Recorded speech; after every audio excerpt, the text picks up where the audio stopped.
السلام علیکم۔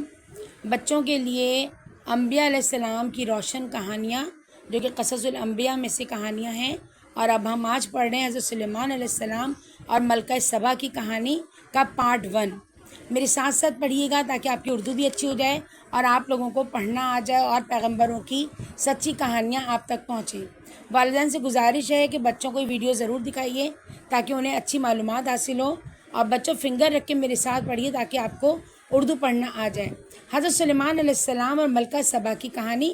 حضرت سلیمان علیہ السلام حضرت داؤد علیہ السلام کے بیٹے تھے۔ داؤد علیہ السلام بھی پیغمبر تھے اور حضرت سلیمان علیہ السلام بھی۔ وہ اپنے والد کے بعد بنی اسرائیل کے بادشاہ بنے۔ اللہ تعالیٰ نے حضرت سلیمان علیہ السلام کو اپنا رسول چنا، اپنا رسول بنایا۔ اچھا، انہیں دیکھیے خاص معجزہ اللہ نے عطا فرمایا کہ وہ جانوروں، پرندوں اور جنوں کی زبان سمجھتے تھے۔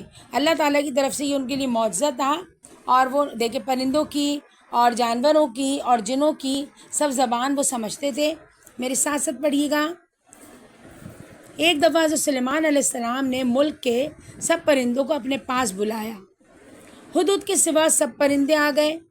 تھوڑی دیر بعد ہدہد بھی آ گیا۔ اس نے بتایا کہ جنوب میں ایک ملک سبا ہے، وہاں ایک ملکہ حکومت کرتی ہے۔ وہ ملکہ اور اس کے ملک کے لوگ سورج کی پوجا کرتے ہیں۔ حضرت سلیمان علیہ السلام نے ہدہد کو حکم دیا کہ ان کا خط اس ملکہ کو پہنچائے۔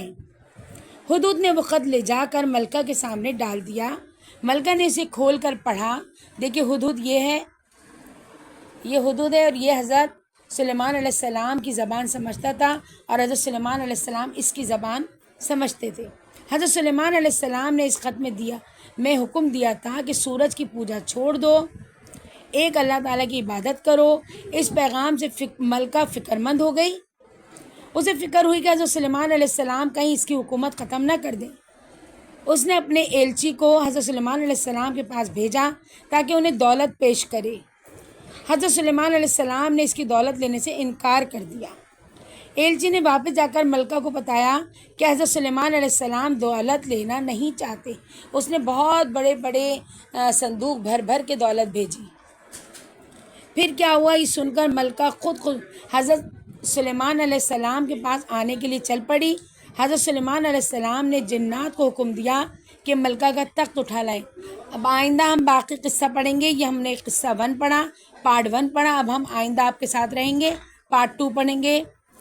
ویڈیو کو لائک کیجئے، شیئر کیجئے اور مجھے سٹارز کے ساتھ سپورٹ دیجئے، اور میری ویڈیو کمنٹ کر کے لازمی بتائیے آپ کو ویڈیو کیسی لگ رہی ہے، یا آپ کون سی ویڈیو آئندہ سننا چاہتے ہیں، کون سی کہانی آپ آئندہ پڑھنا اور سننا چاہتے ہیں، پہلا قتل، خوشخبری، یا ہمیشہ سچ بولو، اصلاحی کہانیاں، یا قوم سدومی کی سزا۔ تو مجھے ضرور بتائیے گا کمنٹ کر کے۔ آئندہ ہم پارٹ 2 پڑھیں گے حضرت سلیمان علیہ السلام اور ملکہ سبا کا۔